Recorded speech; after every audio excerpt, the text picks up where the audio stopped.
آج ہم پاکستان کے AH-1F کوبرا اور انڈیا کے AH-64E اپاچے اٹیک ہیلی کاپٹر کا ایک مختصر مگر مکمل کمپیریزن کریں گے تاکہ سمجھ آ سکے کہ اصل میں زیادہ خطرناک اور جدید جنگی مشین کون سی ہے۔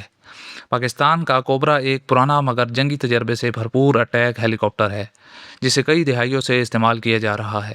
یہ ہیلی کاپٹر کم اونچائی پر تیزی سے حملہ کرنے کی صلاحیت رکھتا ہے اور زیادہ تر زمینی اہداف جیسے ٹینک، بختر بند گاڑیوں اور دشمن کی پوزیشن کو نشانہ بنانے کے لیے استعمال ہوتا ہے۔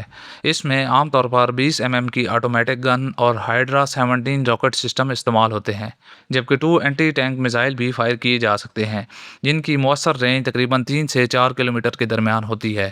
یہ ہیلی کاپٹر جدید سینسرز اور لمبی رینج اسٹرائک سسٹم میں محدود ہیں، لیکن جنگی تجربہ اور سادگی اس کی بڑی طاقت ہے۔ دوسری طرف انڈیا کا اپاچے ایک جدید ترین اور دنیا کا خطرناک ترین اٹیک ہیلی کاپٹر میں شمار ہوتا ہے۔ اس میں 30 mm کی ہائی پرفارمنس چین گن لگی ہوتی ہے اور یہ AGM-114 میزائل استعمال کرتا ہے جن کی رینج تقریباً 8 سے 11 کلومیٹر تک ہوتی ہے۔ اس کے علاوہ ہائیڈرا راکٹ سسٹم اور جدید لانگ رینج گائیڈڈ ویپن بھی موجود ہوتے ہیں۔ اس کا advance radar, night vision system اور ٹارگٹ ٹریکنگ اسے دن ہو یا رات ہر وقت لڑنے کی مکمل صلاحیت دیتا ہے اور یہ دشمن کو بہت دور سے ہی نشانہ بنا سکتا ہے۔ اب اگر دونوں کا سیدھا موازنہ کیا جائے تو کوبرا ایک پرانا مگر جنگی تجربہ کار ہیلی کاپٹر ہے، جبکہ اپاچے ایک جدید ہائی ٹیک اور زیادہ لیتھل اٹیک پلیٹ فارم ہے۔